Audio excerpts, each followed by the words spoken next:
Christmas has always been a hard time for me. I've never felt the warmth of family coming together or the anticipation of opening gifts. I've never gone to midnight mass or experienced the thrill of sitting on Santa's lap and telling him what I want. I've never helped my mother make gingerbread cookies or gone caroling. But Christmas isn't hard because my life lacked those holiday essentials. No, instead, it's because of the memories that surround that annual celebration. The reminder of what I went through, of what I've seen. I'm getting ahead of myself. It happened when I was 6. I was living with my mother. My father was out of the picture, just a hateful name on my mother's tongue. I never met the guy, and to be honest, I never wanted to. Why would I want to develop a relationship with someone who abandoned my mother and I after I was born? So, it was just the two of us. 2 quiet souls, just trying to make the most of our meager lives. We lived in a small house on the edge of town.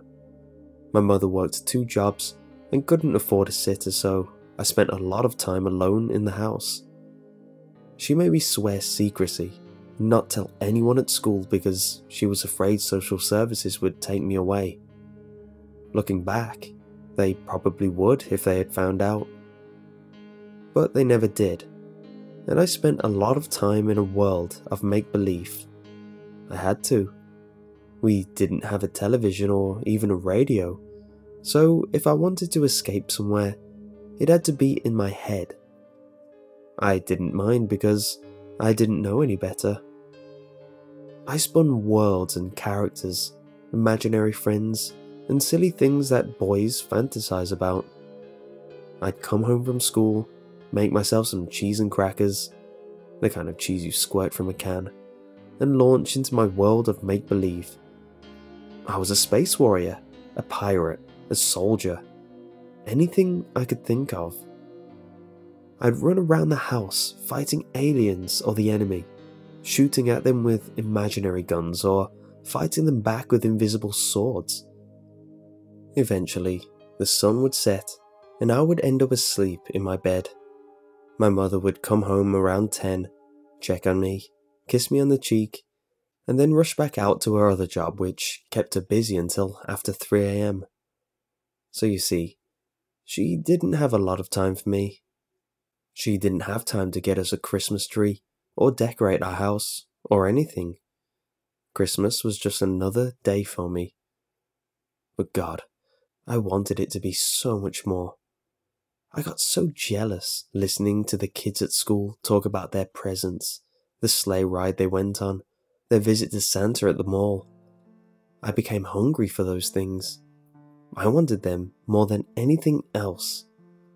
I wanted to play in the snow and come rushing back inside to a hot cup of cocoa and listen to jingle bells while I warmed myself by the fire. It was all so festive, so magical. Now, I'm not telling you these things for you to pity me. I don't care about that. I'm telling you this so you understand why I did what I did. About why I went to Christmasland. I stirred in my bed and listened to Mom shut the front door behind her. My cheek was still damp from her kiss, and I knew she had just left to go to a second job. I rubbed sleep from my eyes and bundled up in my covers. It was cold, my breath pluming out before me. Mom must not have been able to pay the heating bill this month. As I tried to go back to sleep, my mind wandered. It was only a couple days until Christmas, and I dreaded listening to everyone at school gloat about their presents and all the cool stuff they got. Buried under my blankets, I started to drift. The house was silent and dark, my bedroom door open to reveal the barren living room. Hey kid. The voice shattered the serenity like a hammer on glass, and my eyes shot open. My heart began to race in my chest as I tried to determine if I had imagined the voice or not. Mom had just left. I was supposed to be alone. Psst! Hey kid, come over here. I sat up, breathing fast. I hadn't imagined it that time. It was a male voice, low and deep but inviting. It had come from the living room. It's okay, I just want to talk to you for a second. Swallowing hard, I slid off my bed and tiptoed to my door. I peeked around the corner, trying to see through the black. Had Mom brought a friend over and left him here? I thought about turning on a light, but for some reason the thought scared me. What if I didn't want to see whoever was out there? What if it wasn't one of Mum's friends? Over here, by the fireplace. I squinted towards the ashy, empty space against the wall. I didn't see anyone. I was a mess of trembling nerves as I crept towards where the voice had come, keeping my head on a swivel. I stopped in front of the fireplace, scratching my head. That's better. I'm up here. I jumped, taking a step back as the voice echoed from the chimney. As I settled myself, my mind began to spin. Who was up there? And how had they gotten there? The only person I knew who went down chimneys was Santa. Fear subsiding, I knelt down and cocked my head up under the fireplace to look up the chimney. Dangling from the darkness was a long, charred hand. It hung motionless, like a dead pendulum. Long fingers hung like silent chimes, the skin as dark as soot. The hand was attached to an incredibly thin wrist that disappeared into the black. Hey kid, the hand said from no visible orifice. I just stared at it, mouth dropping open. What the heck was this? How was a hand talking to me? And what was it doing in my house? You're pretty brave, not running away, the hand continued, still motionless in the air. Most kids see me and book it. Not you, though. You're a tough guy, huh? I shrugged, still not sure I was awake and listening to a hand in my chimney. Well, let's cut to the chase. I heard you like Christmas. Is that true? I told the hand it was. Still unmoving, the hand continued. Well, that's great, because I have a surprise for you.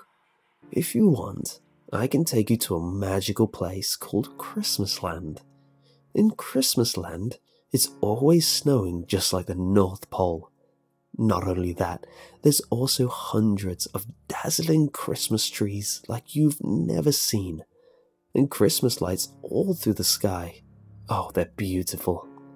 Christmasland is full of little boys and girls just like you. Doesn't that sound wonderful?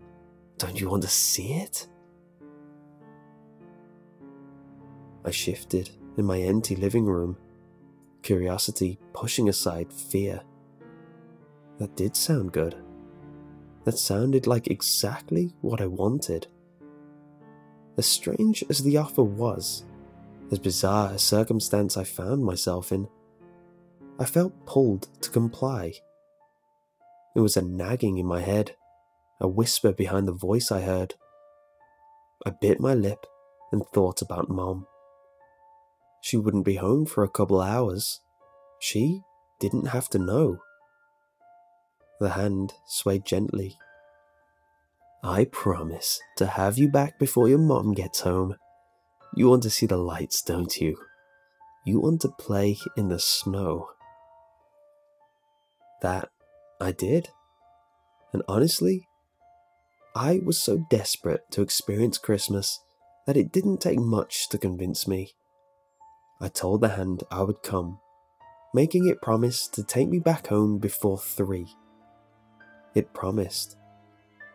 Smiling hesitantly, I reached up and grabbed the hand, which was now opening its fingers. On contact, I felt something jolt through me, like a quick blast of icy wind. I gasped, and I heard the hand whisper something to itself from the darkness. "Take us." Before I could respond, the hand gripped mine and I was lifted off my feet in a rush. Darkness blasted around me and I squinted, my eyes watering. I could smell ash invade my nostrils, the chimney squeezing in tight around my shoulders. The hand never let go, and we just kept soaring up and up and up. Up for far too long. We should have reached the end of the chimney by now. And then I audibly gasped as light exploded across my vision. The heat rushed in to wrap itself around me. I blinked, wind tearing my eyes, and I realized I was falling. I was falling fast, and the hand was nowhere to be seen. I started to scream, realizing I was falling towards the earth from high up, impossibly high up. And everything was wrong, all wrong. I expected to see my house, my neighborhood, a dark landscape below me. But what I fell towards was nothing like that. I fell towards charred earth and dusty mountains. I fell towards pits of fire and empty wasteland. I fell towards a mass of something wriggling and screaming. As terror poured from my mouth, hair slapping across my face, I saw that I was falling towards a massive net dangling over the earth, filled with screaming children. When I registered what it was, I only had a second to cover my head before I smacked into them. My breath was crushed from my lungs, and I felt bones break under me as I made contact with the other kids. I felt my shoulder scream with pain, and I wriggled on top of the pile as hands reached for me, tried to pull me under, tried to get me off of them. Faces stared up at me, terrified, tear-streaked faces. Confusion and horror crashed together in my young mind like two trains on the same track. I didn't know where I was, what was happening, or what I had just fallen into. I kicked at the hands grabbing me, frantic to be free from their touch. There were hundreds of kids below me, most of them crushed and dead from the weight of those above. I rolled over and pressed my face against the mesh, looking below us. Blood dripped from the bottom of the net, and I could hear the slow grind of breaking bones in the air. And then, the net began to move. I gripped it and pulled myself into a standing position, face pressed against the fibers, desperate to see where I was. The vision that awaited me still haunts me to this day. We were hanging above a vast plain of red earth. Foothills rolled below us, empty of forest or foliage. Rock formations jutted from cuts in the dirt like emerging infections, sharp angles and dangerous surfaces. Ash rained from the crimson sky, a constant curtain of never-ending flakes.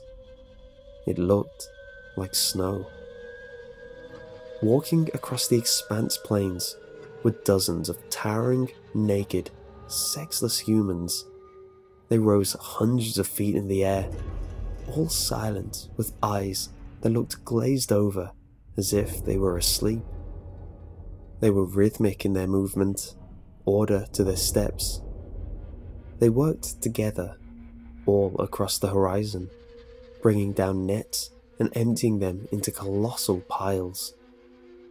Dozens and dozens of human mountains scattered across the horrific world, bleeding cairns that screamed and howled in the wind. I watched in devastated horror as the children were emptied from the nets and tumbled down the piles, still fighting to get away.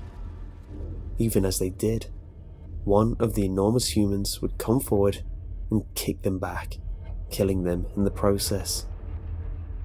When the piles were high enough, an enormous blazing rock was set at the top to begin a slow burn down the mountains of flesh.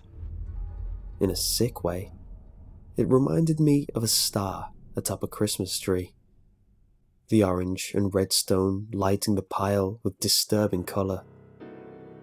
As it burned away the bodies, a thick black smoke wafted from the death and rose up and up, high into the sky.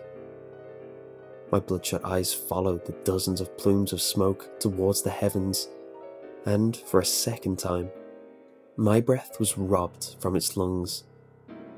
Stretching across the expanse of the sky, from horizon to horizon, was an absolutely titanic human body. It was naked, like those below, but its skin was pale, almost white. Its hairless torso peeked in and out of the black smoke and cloud cover, winking down at us from an impossible height. Its head was bald, and its moon-sized eyes were closed and unmoving. Its mouth was a long line across its face, a pasty trench of overwhelming size. And it just hung above us all, still and silent. Peeking around the colossal body was the broken remains of a destroyed galaxy. Half a light planets and stars hung miserably across the vermilion heavens, entire worlds cracked and crumbling through the solar system like blazing comets. And that's when I noticed something. I noticed the motionless body in the sky was absorbing all the smoke and death through its nostrils, like black holes sucking in all matter. And the more it breathed in, the more it began to take on colour. They were trying to wake this thing back up, revive it from whatever state it had fallen into. Before I could even digest all this, our net dropped, and I was falling once again. I heard my voice join the others, screaming, howling. We were being emptied onto a new pile of children. I hit the squirming mass with a thud and felt myself slide and somersault down it. Hands clawed at me as I tumbled, rolling further down, until finally I was at the base of the flesh mountain. The ground shook as one of the massive, sexless humans approached, carrying a blazing boulder. Me and 3 other children began to run, hauling away from the pile as fast as we could. I didn't know where, but in the distance I saw spires. I headed towards them. The giant holding the boulder kicked at us, and 2 of my companions were destroyed instantly. Tears pouring from my face, I ran and ran and ran. I could hear roaring behind me, a great bellow of fury at my escape. I didn't stop. I didn't care that I couldn't breathe. I didn't notice the burning in my throat as I inhaled ash and soot. The ground shook and fire blazed, and hell was all around me. The spires formed definition, and I realized as I sprinted closer that they were chimneys, sprouting from the earth like broken tunnels. Hundreds and hundreds of chimneys of all shapes and sizes. Together, they formed a field of stone and brick stretching for acres and acres. Nets hovered above them from spikes the size of skyscrapers. As I approached the chimneys, I noticed that children were shooting out of them like bullets, only to fall into the waiting nets. I didn't have time to feel sorry for them as I reached the edge of the chimney fields. I didn't know what I was doing, didn't have a plan. I just needed to escape this nightmare. Tears rolling down my cheeks, I scrambled up the shortest chimney I could find, brick licking my skin and drawing blood. I ruined my fingers, dug into tiny holes and pulled myself up, weeping, until I was sitting at the lip and looking down into the empty darkness below. Sobbing, I said a prayer and took one last look behind me. The Titan in the sky had opened its eyes. Wind suddenly whipped across my face, and suddenly I was deafened by a great roar that shook the heavens. The giants below fell to their knees, hands upraised, as the very vault of the universe began to open and shift, shaking reality in an explosion of colour and sound. Gripping the top of the chimney, screaming into the gale, I rolled forward into the open jaws of darkness. I fell, down, down, deep into the long neck of the chimney, and listened to the world end and be reborn behind me. I fell until all I knew was darkness. When I eventually woke, I was lying in the middle of the road, surrounded by police, paramedics, and a very concerned crowd. Red lights flashed across my blurred vision, and I blinked back black. Questions rained down on me, worried voices that became jumbled to form a roar of noise. I looked down at myself, and I was covered in blood and ash, my clothes hanging from my body in burned shreds. I fought against paramedics trying to shove an oxygen mask over my face, and screamed for my mother, fear and horror consuming me. I blacked out soon after. I awoke a few days later in a hospital bed, my mother's tear-streaked face staring down at me. Mercifully, she held her questions back. Instead, she hugged me tight and kissed my face, whispering her love. It wasn't until I was released a few days later that I was told what had happened. According to the people who found me, I had suddenly appeared in the middle of a highway 3 states over from my house and home. It was a miracle someone didn't hit me with their car. My mom took me home, and for years didn't ask questions. She knew something horrible had happened to me, and I think she always suspected someone had come and snatched me from my bed and dumped me in the road. I let her believe that, despite the contradicting timeline. I never fully recovered mentally from that night. How could I? I witnessed something no man was ever supposed to possess memory of. I saw something that defied everything. Where had I been taken? Where was it now? Was it some distant future, or some alternate plane of existence? And just what was that thing in the sky?